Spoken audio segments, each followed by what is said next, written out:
Allez, bonjour et bienvenue à tous les participantes et les participants sur cette conférence en ligne organisée dans le cadre du Forum de la création reprise d'entreprise par la CMA de l'Isère en partenariat avec, avec la CAPI et tous les acteurs de l'entrepreneuriat. Donc, ce webinaire sur le thème de réussir dans cet enfer administratif Vive le digital sera aujourd'hui présenté donc par moi-même, Florent Langlois, de la Chambre de métiers de l'artisanat de l'Isère, conseiller numérique. Et je serai aujourd'hui accompagné dans cette présentation donc par la Banque populaire Auvergne-Rhône-Alpes, Vincent Roissac et Fabrice Nouhan, Bonjour. Bonjour. par l'URSSAF Rhône-Alpes, Madame Mireille Thierry-Gatel, la ville de Bourgoin-Jallieu et donc moi-même, Florent Langlois, pour la Chambre de métiers et de l'artisanat de l'Isère. Donc, le programme de cette webconférence, elle se déroulera en 3 parties. Une première partie sur le thème e-commerce, quelle solution pour l'encaissement, donc qui sera présentée par moi-même et par la Banque populaire Auvergne-Rhône-Alpes. La seconde partie sur le thème de la micro-entreprise, comment gérer son compte en ligne sur le site de l'URSSAF par Madame Thierry Gatel. Et puis une petite présentation rapide sur la ville de Bourgoin-Jallieu, quelle déclaration pour les travaux et les commerces. Je vous rappelle juste que 7 autres conférences seront disponibles en ligne sur le site de la Chambre de métiers et de l'artisanat de l'Isère sur cmaisère.fr et que suite à votre participation, donc un questionnaire vous sera envoyé et ce questionnaire vous permettra de récupérer à la fois le diaporama, celui qui vous est présenté aujourd'hui, de poser vos questions et d'être contacté si vous le souhaitez. Donc on va partir sur la première présentation et donc on va commencer avec e-commerce. Quelle solution pour l'encaissement? Et je pense que du coup, on peut pour le moment couper nos caméras. Donc allez, c'est moi qui vais commencer sur cette partie-là. Donc je serai accompagné par Vincent Roissac et Fabrice Nouhan. E-commerce, quelle solution pour l'encaissement? Donc ce qu'on constate aujourd'hui, c'est que les canaux de vente à distance se diversifient et que les solutions permettant l'encaissement en ligne se sont adaptées. Aujourd'hui, il existe plusieurs possibilités de paiement en ligne, ce qu'on appelle les PSP ou les solutions d'encaissement à distance, répondant à différents besoins, à la fois pour le vendeur en ligne, mais aussi pour le consommateur. Aujourd'hui, les possibilités de paiement à distance, c'est soit pour un site internet, c'est la première partie qu'on abordera, soit pour le paiement par email ou par SMS, pour le paiement à distance, soit pour le paiement sur les réseaux sociaux. Et donc, on va essayer de vous présenter l'ensemble ou l'essentiel des services disponibles pour faciliter votre choix de solutions d'encaissement à distance. La première, la plus importante, celle à laquelle on pense tout de suite, c'est comment est-ce que je vais encaisser mes clients au moyen d'un site marchand. Je possède un site de e-commerce, je vends des produits sur ce site internet et donc je souhaite réaliser l'encaissement de mes clients sur ce site. Avant d'aborder la question propre du système d'encaissement, je voulais simplement aussi faire une introduction sur le thème des fiches produits et du tunnel d'achat, donc qui sont entre guillemets les étapes préalables à l'encaissement à proprement parler et au paiement du client sur le site internet. Donc la première de ces étapes préalables, c'est celle des fiches produits ou comment réussir à déclencher l'achat de la part de l'internaute sur votre site internet. La fiche produit dite idéale devrait se présenter sous cet aspect-là. Donc, on retrouve toujours sur la gauche de la fiche produit une photo principale du produit mis en avant, avec quelques photos potentiellement détaillées de mise en situation ou vidéos qui vont se trouver en dessous. Sur une fiche produit idéale, on va retrouver sur la droite le nom du produit, très clairement indiqué, potentiellement un descriptif court et un lien qui mènerait à un descriptif plus détaillé qu'on va retrouver plus bas sur la fiche produit. On va retrouver le prix, sans aucune ambiguïté sur le prix, très bien affiché, généralement en TTC, sauf si vous vous adressez à des professionnels. Dans ce cas-là, on peut mettre le prix en hors taxe. Et le bouton ajouter au panier, ce fameux bouton d'appel à l'action, d'ajout au panier, c'est absolument ce qu'on cherche à obtenir sur un site internet de vente en ligne, c'est l'ajout au panier. Et celui-ci, en termes de charte graphique, doit se démarquer aussi du reste de la fiche produit, c'est-à-dire qu'il doit avoir une couleur différente et qu'il doit être très apparent. Ça ne veut pas dire qu'il faut qu'il clignote absolument et qu'il soit fluorescent, mais il doit être apparent. On va retrouver en dessous de ce bouton d'ajout au panier quelques éléments dits de réassurance où on voit, hein, on peut afficher livraison et montage, paiement sécurisé, assistance téléphonique, des systèmes de garantie sur le produit s'il y en a, ce qui vont permettre de rassurer le client avant l'ajout au panier. Et en dessous, on va retrouver du descriptif détaillé, des informations techniques sur le produit si on en a, voire des conseils sur l'utilisation de ce produit en question. La fiche produit idéale doit aussi se composer de ce qu'on appelle du cross-selling, c'est-à-dire qu'on va, en dessous du produit en question, venir proposer des produits connexes ou des options supplémentaires de produits. Ce qu'on cherche à obtenir dans ce cas-là, c'est potentiellement d'augmenter le panier moyen du client, faire en sorte qu'il vienne ajouter un produit connexe à celui qu'il est en train d'acheter, ou alors de le faire naviguer un petit peu plus d'une page à une autre pour qu'il aille découvrir de nouveaux produits. Donc ça, c'est important sur une fiche produit d'avoir ces éléments de ce qu'on appelle de cross-selling, de vente croisée. Une fois qu'on a réussi à faire en sorte que le client mette au panier le ou les produits qu'il souhaite acheter, on va passer dans ce qu'on appelle le tunnel d'achat ou comment accompagner le client jusqu'au paiement. Donc, quelles sont les étapes par lesquelles il va passer pour aller jusqu'au paiement? En termes de bonnes pratiques, on estime aujourd'hui qu'un tunnel d'achat doit comporter 4 à 5 étapes maximum pour être clair, rapide et faire en sorte que le client arrive rapidement sur le système de paiement. Donc il y a la question de la mise au panier. Après la mise au panier, on passe à l'identification du client. C'est généralement sur un site internet, on a un système d'identification. Donc on va soit créer un compte, soit s'identifier avec un compte existant. Une fois qu'on a l'identification qui est effectuée, on passe au choix du système de livraison. On le verra, hein, que ce soit du click and collect ou de la livraison directe à domicile. Voilà, c'est le choix du système de livraison. Et ensuite, on arrive au paiement à proprement parler jusqu'à la validation complète de la commande. Donc un tunnel d'achat, voilà, c'est ça. Panier, identification, livraison, paiement, validation. Donc 4 à 5 étapes maximum. La navigation dans ce tunnel d'achat, elle doit être intuitive. On doit afficher clairement les boutons permettant de passer à l'étape suivante et ces boutons, on essaye de faire en sorte qu'ils apparaissent d'une couleur différente par rapport à la charte graphique pour qu'ils soient bien identifiables. Il faut essayer de faire en sorte d'afficher la frise d'avancement dans le tunnel et laisser la possibilité à l'internaute, à l'acheteur, de revenir à l'étape précédente à tout moment. Ces différents éléments-là vont faire en sorte et permettre à l'acheteur de ne pas se sentir piégé dans le tunnel d'achat et il faut qu'il puisse se sentir libre à tout moment de revenir en arrière, de modifier son panier, parce qu'à partir du moment où l'internaute ou l'acheteur se sent piégé au sein du tunnel d'achat dans une étape, le réflexe qu'il va avoir, c'est immédiatement de quitter ce tunnel d'achat et d'abandonner son panier ou d'abandonner carrément sa navigation sur internet parce qu'il peut se sentir piégé et du coup, il peut prendre peur et donc s'en aller. Donc voilà, afficher les risques dans le tunnel, laisser la possibilité de revenir à l'étape précédente sont des éléments importants pour augmenter ce qu'on appelle le taux de transformation sur votre site internet et faire en sorte que la mise au panier se conclue bien par le paiement.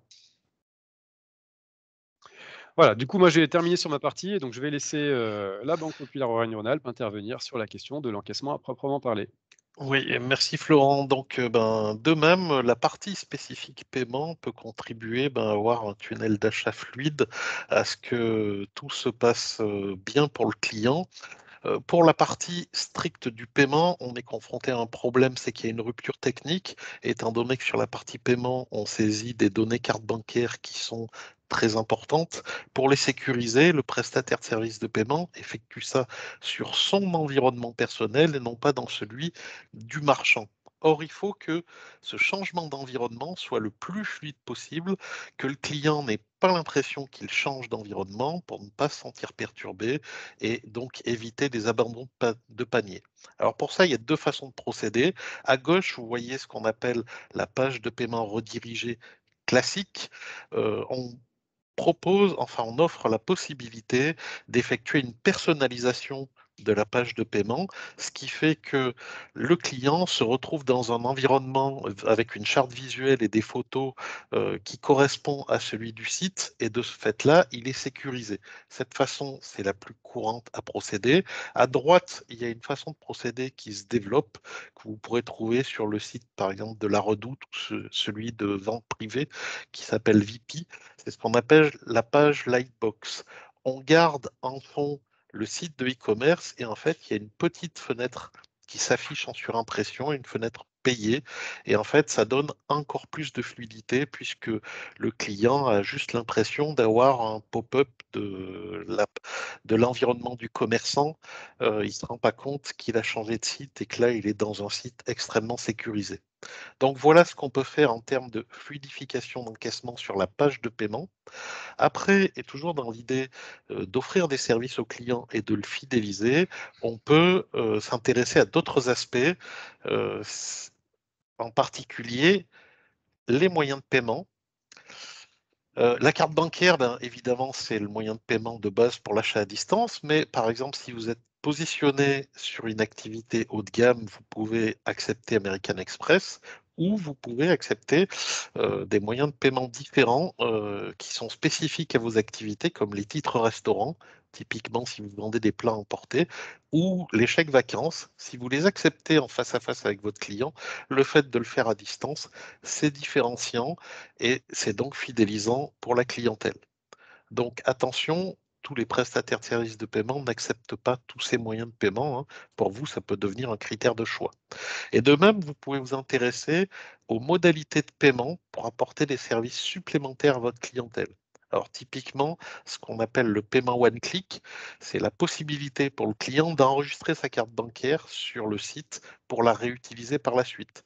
Alors c'est intéressant si vous visez une clientèle avec une forte récurrence, une clientèle qui dans votre objectif fera des achats fréquents sur votre site. Ça va vraiment faciliter son parcours d'achat. Il faut aussi garder en tête que depuis peu, plus de 51% des achats sont effectués sur des smartphones. Et sur des smartphones, c'est assez compliqué de saisir des coordonnées carte bancaire. Donc, mettre en place un paiement one-click, ça simplifie fortement l'acte d'achat de la majorité de vos clients. Autre service qu'on peut apporter, bien entendu, c'est le paiement fractionné. Ça, on sait que le paiement fractionné dans le commerce, c'est un déclencheur d'achat. Ça permet d'augmenter les paniers moyens. Bien entendu, vous n'êtes pas obligé de porter le risque de crédit consenti à votre clientèle. Vous pouvez vous appuyer sur un opérateur de crédit, voire offrir du crédit gratuit, du paiement en 3 ou 4 fois sans frais. Alors ça, c'est intéressant pour les gens qui ont des gros paniers moyens, le textile haut de gamme, l'ameublement. Ça se fait aussi, mais plus en proximité pour tout ce qui est réparation auto. Dernier moyen, alors lui, c'est un peu un moyen de niche, mais qui apporte un vrai service, c'est le paiement différé. C'est-à-dire qu'on accepte le paiement, mais on est capable de le réajuster à la baisse au moment de l'expédition pour éviter d'avoir à effectuer des remboursements. Alors, l'exemple vous permettra de comprendre. Si vous vendez des paniers de fruits et légumes et que quelqu'un vous demande 1 kilo de pamplemousse et qu'avec 4 pamplemousses, vous êtes à 900 grammes, eh ben, vous n'allez pas en rajouter un cinquième. Et le plus simple, c'est de facturer à votre client au plus juste. Donc, vous utilisez le paiement différé. Le client paye au début pour 1 kilo de pamplemousse, vous lui en envoyez 900 grammes, mais vous ne lui facturez que 900 grammes. Donc ça, c'est intéressant, c'est fidélisant, ça évite les mécaniques d'avoir et de remboursement. Donc en fonction de votre activité et de votre clientèle visée, certains de ces services peuvent vous apporter une différenciation vis-à-vis de la concurrence et fidéliser vos clients. Voilà ce que je voulais dire sur toute la partie site, mais pour autant, la vente sur Internet, ça ne passe pas tout. par des sites de e-commerce. Et je vais passer la parole à Fabrice pour qu'il aborde d'autres solutions. Oui, tout à fait. Merci Vincent. En effet, oui, le commerce en ligne, c'est bien sûr le modèle de la boutique en ligne, hein, mais pas que.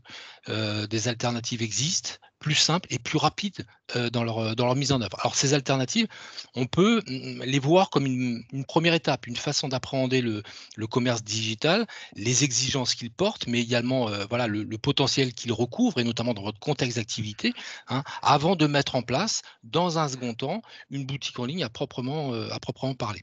Alors, première possibilité, les liens de paiement. De quoi s'agit-il et comment ça marche? En fait, c'est très simple, hein. Le principe, vous accédez à une application qui est fournie par votre banque ou par des prestataires spécialisés, sur laquelle, c'est la partie gauche de l'écran, vous allez saisir les caractéristiques du paiement à encaisser, c'est-à-dire effectivement son montant, un élément de commentaire et puis une référence qui le définit, hein.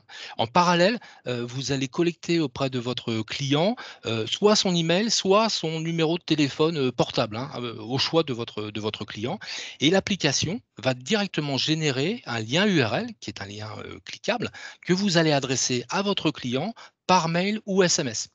Heu, À réception, ça c'est la partie, droite effectivement de l'écran, hein. Le client clique sur le lien, il accède à un formulaire de paiement par carte bancaire. C'est exactement le même que celui que vous trouvez qui est disponible, hein, sur les sites, marchands et il saisit les données de sa carte et valide le règlement, hein. Donc c'est rapide, le lien il se crée en moins d'une minute, hein, à partir d'un PC, d'une tablette, ou possiblement même à partir d'un smartphone. Lorsque le règlement est réalisé, le paiement est réalisé par votre client, vous recevez une confirmation, immédiate, hein, et l'encaissement se fait en temps réel. Et un élément important, vous bénéficiez de la garantie de paiement, ce qu'on appelle effectivement le 3D Secure, le 3DS, vous savez ce code qui est nécessaire pour pouvoir valider un achat sur internet. Donc, un schéma, je dirais, exactement, identique à celui, que l'on trouve sur les sites, marchands, tout autant sécurisés. Donc les cas d'usage, parce qu'effectivement, le lien de paiement, voilà, comment l'exploite-t-on? Quel cas, quel business case on dira? Bah, les cas d'usage, ils sont nombreux, hein. Premier cas d'usage, exemple, vous êtes une entreprise de bâtiment et vous travaillez avec des particuliers. En fait, votre besoin avant de lancer un chantier, c'est d'encaisser des acomptes. Donc très simple, il vous suffit effectivement d'envoyer un mail à votre client, un mail qui contiendra, bah, à la fois le devis de la prestation et dans lequel vous ajouterez le lien de paiement. Le client prend connaissance du devis, il le valide et effectivement, il déclenche, le règlement de l'acompte en cliquant sur le lien de paiement, bah, intégré à l'envoi que vous lui avez réalisé. Il en va de même effectivement pour les factures, vous pouvez les envoyer par mail avec le lien de paiement et encaisser ainsi vos règlements. Autre cas d'usage, vous êtes coiffeur ou alors vous tenez effectivement un centre esthétique et vous prenez des rendez-vous par téléphone. Le risque pour vous, c'est que le client, n'assure pas ce rendez-vous et que vous perdiez un créneau et que vous ayez du mal à le valoriser et donc in fine que ça soit une perte sèche, pour vous. Pour pallier ce risque, vous associez en fait à la prise de rendez-vous la perception d'un acompte que vous opérez par le lien de paiement. Vraiment, les cas d'usage, ils sont multiples avec le lien de paiement. On peut aussi évoquer, parce qu'un certain nombre de nos clients, à la Banque Populaire l'exploitent, le levier qu'il consiste pour, recouvrer les impayés, hein. Vous réalisez des prestations et puis le règlement par chèque ou virement s'opère en décalé et certains de vos clients peuvent oublier, hein, mais de bonne foi, de générer leur règlement et ça met votre trésorerie en tension. Donc très simple, hein, vous contactez ces clients et vous leur proposez, de régler, je dirais la prestation directement par carte bancaire en leur adressant un lien de paiement, hein, par mail ou SMS. Donc le lien de paiement en fait, il peut remplacer très largement, l'encaissement des prestations, que vous faites par chèque ou virement. La seule limite, c'est le montant de la transaction et son éventuel conflit avec le plafond d'utilisation de la carte de votre client. Vous avez les cartes, porteurs, hein, sont limités en capacité d'usage sur voilà, des périodes qui sont définies. D'ailleurs, effectivement, ça n'est pas homogène, qui sont définies par chacun des établissements bancaires. Mais bon, voilà, pour résumer, le lien de paiement, c'est simple et immédiat, c'est un dispositif, et ça, c'est un élément dans le contexte qui semble effectivement à prendre en compte, clairement, qui peut aussi contribuer à améliorer votre trésorerie, puisqu'effectivement, le lien de paiement assure un recouvrement immédiat des prestations qui sont réalisées dès lors que l'acheteur, effectivement, saisit bien les données de sa carte sur le formulaire qui lui est poussé. Voilà ce qu'on pouvait dire sur les liens de paiement qui sont effectivement des dispositifs, on s'en est bien rendu compte, qui séduisent de plus en plus les professionnels, les artisans notamment, hein, et on en est effectivement les témoins au quotidien. Je vais repasser la parole à Vincent pour qu'il vous présente effectivement les possibilités qui existent désormais de générer des encaissements via les réseaux sociaux. Oui, donc en fait, peut-être qu'aujourd'hui, vous fonctionnez sans site internet. Par contre, vous êtes actif sur les réseaux sociaux. Vous avez constitué avec le temps une communauté de clients sur certains médias sociaux. La question, c'est est-ce que vous savez que vous pouvez vendre directement vos produits et services? Alors pour ça, vous pouvez disposer pour certains réseaux sociaux, hein, je pense à Facebook avec Facebook Shop, de solutions qui sont proposées par le réseau social, mais c'est souvent quelque chose d'assez lourd qui nécessite la plupart du temps un site de e-commerce parce que ça renvoie vers le site. Non, il existe des solutions très légères, c'est ce qu'on appelle les boutons de paiement. Alors, qu'est-ce que c'est qu'un bouton de paiement? Ben, c'est un mini script qu'on intègre dans le post qu'on envoie sur le réseau social. Ce petit script, qu'est-ce que c'est? C'est un lien de paiement avec du code autour pour le transformer en bouton cliquable.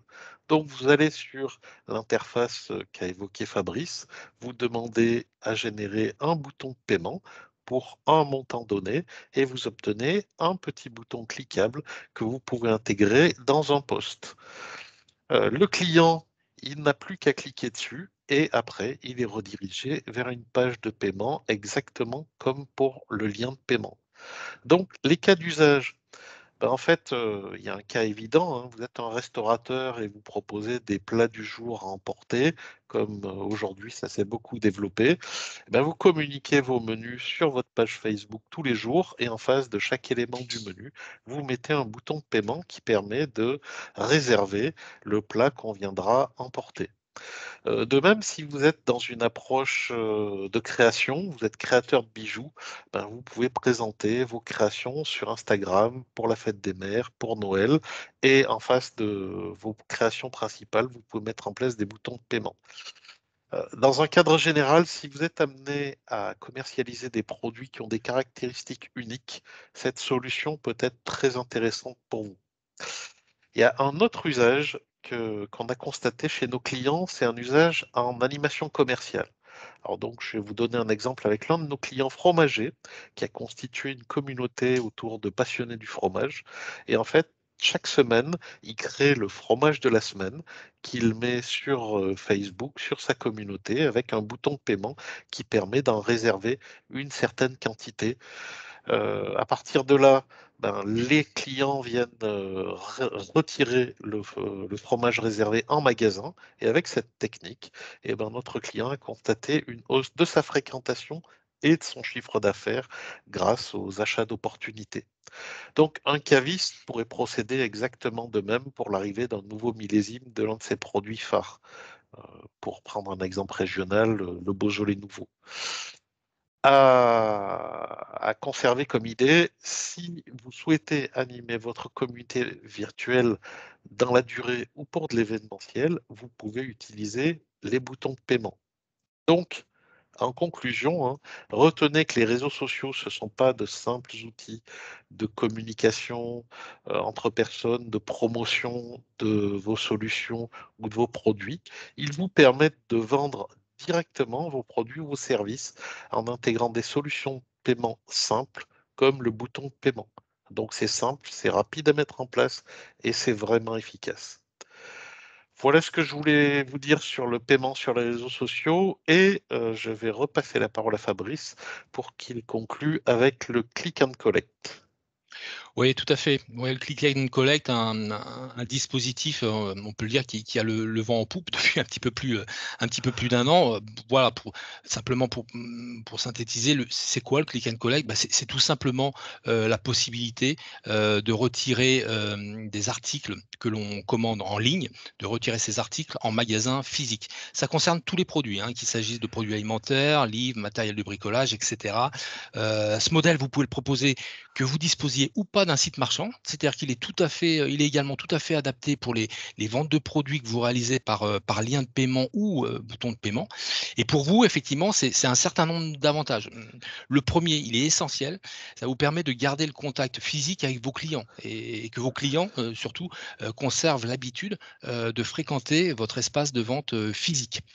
C'est un moyen également de fidéliser votre clientèle, hein, sans forcément la contraindre à réaliser ses achats exclusivement en magasin, en lui offrant effectivement cette alternative d'achat en ligne.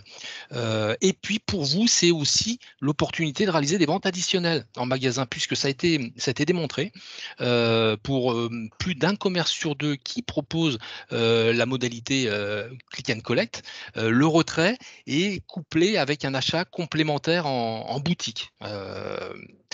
Pour vos clients, les avantages essentiels, bah, c'est la capacité à vérifier la disponibilité des produits sans devoir se déplacer et donc cette souplesse à acheter, à leur permettre d'acheter à distance, sont des gains sur les frais de port, hein, élément qui peut pas forcément être négligeable. Et puis c'est un gain de temps, dès lors qu'effectivement, vous avez prévu un dispositif qui permette un retrait des articles commandés en ligne au travers effectivement d'un schéma spécifique, voilà, que dédié ou apparenté. Hein, donc l'objectif du click and collect, hein, c'est de vous apporter du chiffre d'affaires supplémentaire en ajoutant la vente en ligne à votre activité. Et c'est aussi un moyen de pérenniser, de valoriser votre point de vente en lui conservant un rôle central dans la relation que vous avez avec vos clients, même auprès de ceux, et ils sont de plus en plus nombreux, qui achètent ou souhaitent le faire, qui achètent à distance. Voilà, nous en avons terminé sur notre panorama des moyens d'encaissement à distance et je vais repasser la parole à Florent. Eh bien, merci beaucoup, Fabrice, et Vincent, pour la Banque Populaire Auvergne-Rhône-Alpes pour cette présentation.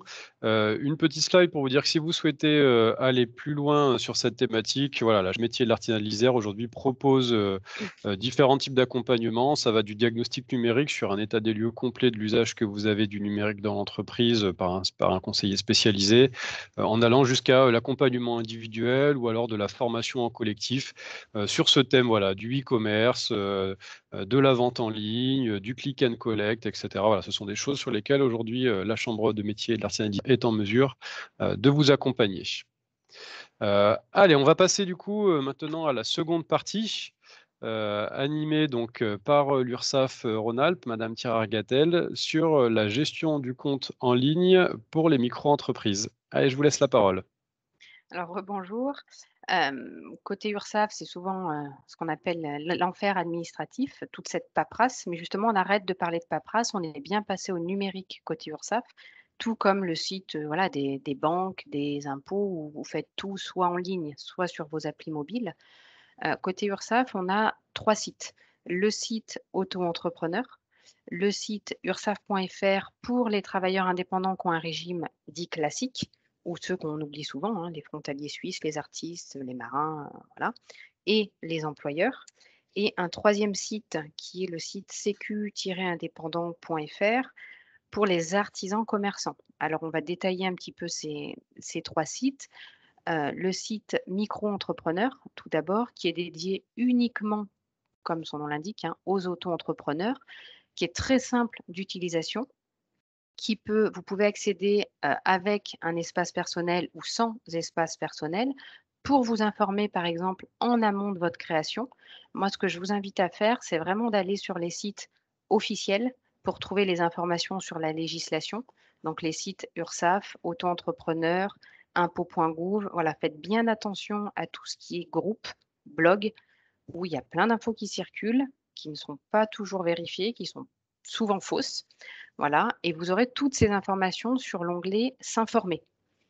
Quels sont vos droits? Quelles sont vos obligations? Qu'est-ce que vous devez faire quand vous avez toutes les informations ici, si vous optez pour ce régime auto-entrepreneur? L'onglet Créer va concerner uniquement les professions libérales. Ça, c'est le cas depuis, toujours. On a renforcé cela parce qu'on s'est aperçu que beaucoup d'artisans commerçants passaient par là, alors qu'ils avaient une obligation au niveau de la chambre des métiers et de la CCI. Donc cet onglet-là, il est vraiment que pour les, professions libérales qui créent leur auto-entreprise et pour tous, lorsque vous souhaitez faire une demande d'ACRE. Donc c'est pareil, la demande d'ACRE, elle se ferait via l'outil, via l'onglet, pardon, Créer, et vous transmettez votre dossier directement par internet. Oubliez le courrier, c'est plus sûr, c'est plus rapide de faire les choses sur internet. On vous met des messages bloquants lorsqu'il manque un élément. Ça évite des allers-retours de papier et qui fait que souvent les délais, sont dépassés. Ensuite, par exemple, pour demander l'ACRE, hein, vous avez 45 jours, mais si on se fait 3-4 envois de courrier, les 45 jours, ça passe vite. Voilà, que si vous faites votre demande directement en ligne, vous êtes sûr que votre demande, elle a été envoyée, dans les temps et que vous avez bien tous les éléments. Et enfin, le dernier onglet Gérer, c'est celui qu'on va regarder un petit peu plus en détail. Je reprends l'exemple, hein, de la banque et des impôts parce que c'est des choses où on est tous passés par internet, depuis un moment et on s'en sort très bien. Donc l'onglet Gérer, on va le détailler un petit peu dans les pages d'après.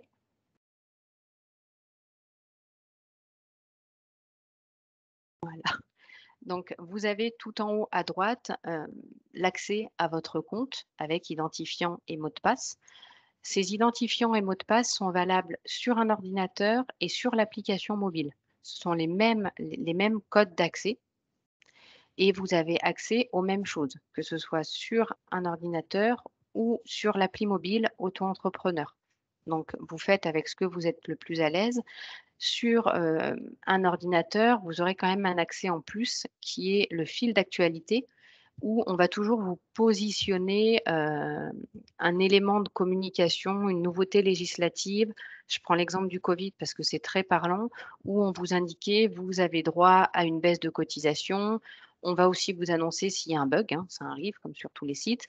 On va vous annoncer quand vous pouvez commencer à faire vos déclarations. Enfin voilà, ce fil d'actualité est très important pour, être en lien avec, ce qui se passe au niveau législation et sur le site internet.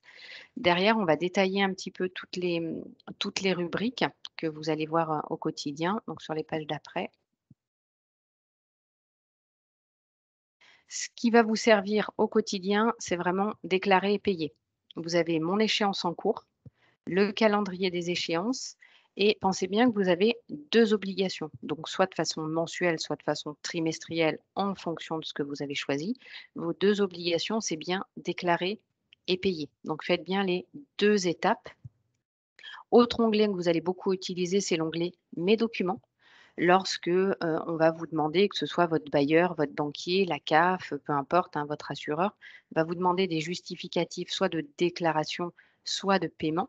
Ça sert à rien d'appeler les plateformes, ça sert à rien de vous déplacer en accueil. On ne vous remettra pas ces documents parce que vous y avez accès sous format PDF que vous pouvez donc, soit juste envoyer par mail ou imprimer dans cet onglet Mes documents. À partir du moment où les documents que vous ne souhaitez ne sont pas à disposition, c'est, soit qu'on ne peut pas vous les remettre parce que votre compte n'est pas à jour, par exemple, et dans ces cas-là, peu importe le motif, si vous avez un questionnement, vous allez sur l'onglet Ma messagerie et vous écrivez directement à votre gestionnaire qui pourra vous expliquer pourquoi le document souhaité n'est pas disponible. Est-ce que c'est une erreur de notre part, de votre part? Voilà, on fera le lien par écrit avec votre gestionnaire et donc la partie en bleu, déclarer et payer, mes documents, mon profil, nous contacter. Ça, c'est la vue que vous avez depuis l'application mobile. Donc, vous voyez que c'est bien exactement la même chose, mis à part le fil d'actualité. On va voir un petit peu plus en détail derrière les. Voilà, si on se positionne sur l'onglet déclarer et payer, on voit les deux petites coches rouges à côté de ma déclaration et de mon paiement. Et là, ça signifie bien que pour juin 2018, rien n'a été fait. Il faut que ces 2 petites croix passent en vert pour que vous ayez validé et votre déclaration et votre paiement. Il se peut que vous receviez la première déclaration par papier. Moi, je vous invite quand même à vous connecter sur votre compte en ligne pour la faire sur votre compte en ligne. Comme ça, elle est enregistrée, vous avez les justificatifs et vous avez vraiment tout sur votre compte en ligne. Très simple pour la déclaration. Alors, je rappelle hein, qu'avec ce régime-là, qui a une comptabilité simplifiée, vous ne déclarez que votre chiffre d'affaires. Vous ne déduisez vraiment aucun frais de fonctionnement, hein, que ce soit des frais kilométriques, des frais de banque ou des frais voilà, d'achat de matériel. Vous déclarez vraiment ce que vous avez encaissé, sans déduction de frais.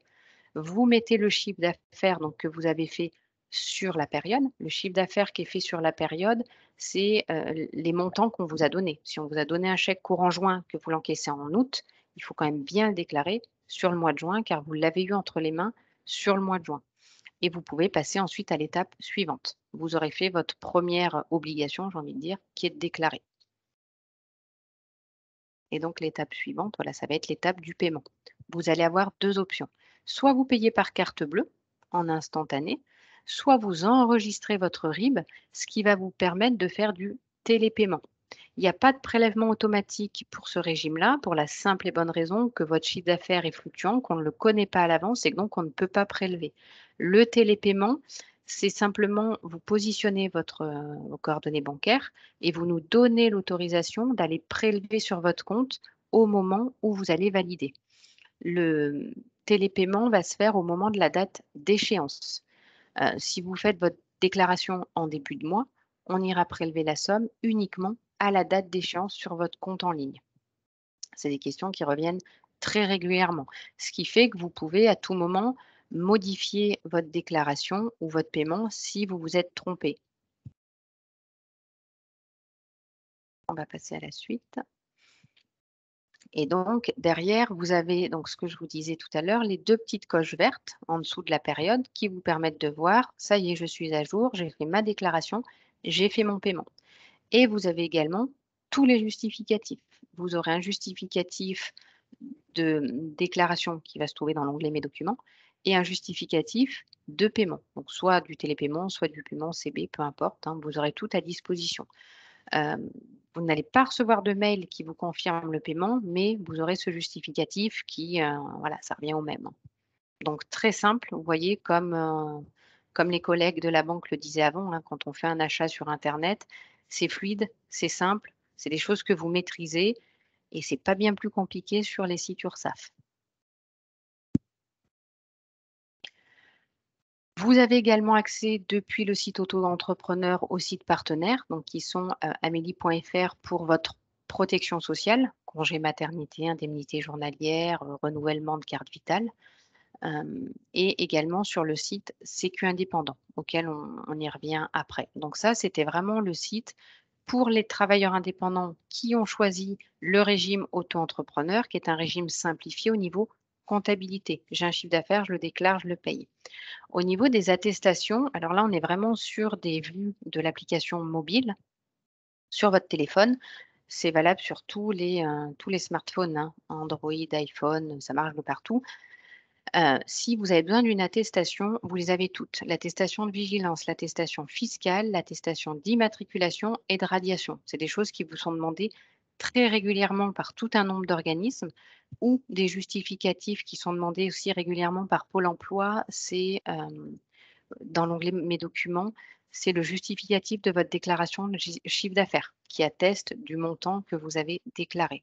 Donc, vous avez tout sur l'application mobile en faisant valider simplement, en choisissant l'attestation qui est demandée. Je vous le répète, si elle n'apparaît pas, peu importe le motif, moi, je vous invite vraiment à aller dans l'onglet Nous contacter pour demander à votre gestionnaire de compte qu'est-ce qui se passe, pourquoi je n'ai pas tel document.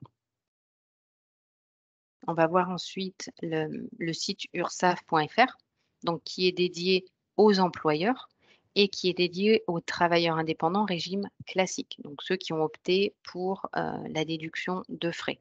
Et également, alors oui, pour ceux qu'on connaît moins, je disais tout à l'heure, les artistes-auteurs, les marins, les VDI peuvent également accéder sur le site ursaf.fr pour leur compte en ligne. Ce site, il est également accessible sans connexion au préalable pour trouver des informations législatives ou pour voir, alors vous avez pareil, hein, nos dernières actualités, vous allez voir les dernières infos quand il y a des augmentations de SMIG ou des changements de loi, et également quand il y a des bugs. En ce moment, si vous allez sur le site URSSAF, vous allez voir qu'il y a une campagne parce qu'il y a plein de mails frauduleux, malheureusement, voilà. Donc, on va mettre toutes ces informations. Donc, même si vous avez le régime auto-entrepreneur, je vous invite de temps en temps à aller sur le site ursaf.fr. C'est quand même une mine d'informations. Maintenant, on va regarder plus précisément quand vous vous connectez. Vous aurez accès à toutes les mêmes choses qu'un auto-entrepreneur. Donc, pareil, créer mon espace personnel avec le SIRET, le mot de passe sécurisé.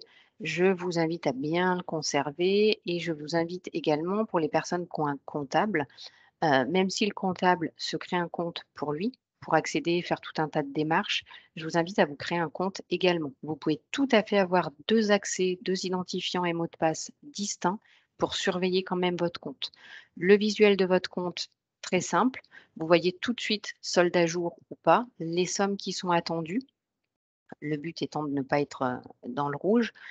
Pareil, passez bien par l'onglet messagerie. Vous allez pouvoir suivre à quel moment le gestionnaire prend connaissance de votre message, à quel moment il vous répond. On est vraiment dans un système, ça peut s'apparenter à du chat parce que vous pouvez voir comme une messagerie à quel moment vous pouvez suivre un fil de discussion par rapport à votre demande. Le service en un clic, c'est vous qui allez gérer les favoris, à quoi vous voulez accéder en premier, le tableau de bord, la demande de modulation, peu importe, faire des DUE si vous embauchez régulièrement. Ça, c'est vous qui le gérez, votre service en un clic, et vous avez vraiment accès à tout. On va voir sur les pages d'après. Voilà, vous aurez plusieurs onglets, compte, paiement, profil, documents et actualité. Donc, ceux qui vont vous servir le plus, ça va être l'onglet compte, paiement et documents, où vous allez, pareil, hein, on commence à l'envers, mais on enchaîne sur les documents qui vous sont réclamés par des prestataires, par des clients, par d'autres organismes. Vous avez tous vos documents ici, toutes vos attestations, vos accusés de réception suite à une embauche. Tous vos documents sont disponibles ici. Et pareil, si le document n'est pas disponible, peu importe le motif, faites un message à votre gestionnaire. Dans l'onglet compte, c'est là que vous allez pouvoir adhérer au télépaiement, modifier, faire régler une dette, voilà, tout ce qui est lié à vos paiements, hein, comme l'onglet s'intitule. C'est relativement simple. Et sur l'onglet compte, vous avez accès à, voilà, qu'est-ce que je dois, à quel moment, est-ce que je le modifie, je fais une modulation ou pas. Et l'onglet messagerie également, n'hésitez pas à vous en servir, soit pour demander un rendez-vous, même téléphonique. On fonctionne beaucoup avec du rendez-vous téléphonique, surtout avec la crise qu'on vient de subir. Les rendez-vous téléphoniques se passent très bien. Et on va passer sous peu à des rendez-vous en visio, pour ceux qui aiment bien quand même le visuel. Voilà, donc vous avez exactement les mêmes choses que sur le compte auto-entrepreneur. Au niveau du site Sécu Indépendant, je fais très rapide. C'est le site de voilà, l'ex-RSI qui a disparu. Il est maintenu pour les artisans commerçants, mais il est voué à disparaître d'ici la fin de l'année. Les artisans commerçants vont donc pour l'instant sur le site Sécu Indépendant. Ils ont les mêmes choses que sur ursaf.fr. Et d'ici la fin de l'année, ils basculeront également sur ursaf.fr avec les mêmes accès, les mêmes documents qu'une profession libérale. Donc moi, j'ai fait le tour des démarches administratives. Je vous rappelle qu'en plus de nos sites Internet, vous pouvez appeler les plateformes téléphoniques. Donc il y en a 2. Il y a le 3698 pour les travailleurs indépendants et le 3957 pour les employeurs. Très bien. Eh bien, merci beaucoup, Madame Thierry-Gatel, pour cette présentation du coup, des sites Internet des URSSAF. Voilà, je vais passer cette slide-là pour aller directement sur l'aspect de l'accompagnement aussi que peut proposer la Chambre de métier de l'artisanat de l'Isère à destination des chefs d'entreprise, créateurs, repreneurs, voilà, avec des packs à destination des micro-entreprises, avec de la formation, voilà, sur de la question de la gestion, des déclarations, du fonctionnement de ce type d'entreprise-là. Voilà, je vous rappelle le numéro de téléphone de la Chambre de métier de l'Isère. N'hésitez pas à appeler si vous avez des questions ou des besoins d'accompagnement. On sera ravis de vous répondre et de vous aider dans votre processus de création ou de développement d'entreprise. Comme je l'ai dit au départ, voilà, on arrive sur la fin. Plus de conférences seront disponibles sur le site de la Chambre de métier et de l'artisanat de l'Isère. Et puis voilà, il ne me reste plus qu'à vous remercier. pour votre attention, à remercier une nouvelle fois la Banque Populaire Auvergne-Alpes avec Fabrice Nouhan et Vincent Roissac pour leur aide dans cette présentation, à remercier Mme Caragatel des URSAF, Auvergne-Rhône-Alpes aussi pour son aide et sa présentation, et puis remercier l'ACAPI et la ville de Bourgoin-Jallieu pour ce forum création-reprise d'entreprise 2021. Merci beaucoup et puis je vous dis à très bientôt. Merci beaucoup. Merci, au revoir. Au revoir. Au revoir.